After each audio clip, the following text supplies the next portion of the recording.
Donc ils feront tout ça, on donnera à la femme la liberté, machin, tout ça, pour pouvoir justement casser la famille. Et donc on lui donnera l'illusion qu'elle sera libre, mais en fait elle sera enchaînée. Et comme ça, elle sera plus dans son foyer, nous pourrons en profiter pour conditionner les enfants.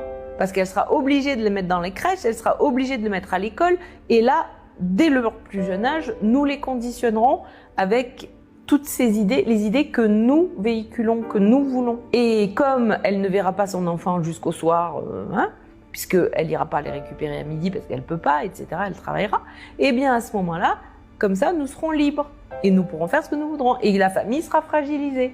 Parce que les enfants, en fait, ils se sentiront seuls. Et donc, quand ils vont grandir, et à ce moment-là, nous les récupérerons, nous leur vendrons de la drogue pour leur faire oublier que leur mère, elle n'est pas là, Et c'est comme ça.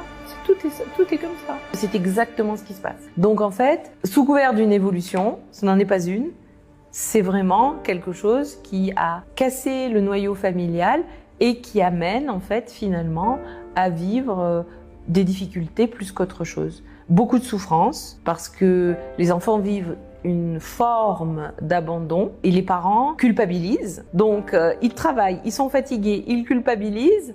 C'est très compliqué. C'est très compliqué de vivre ça.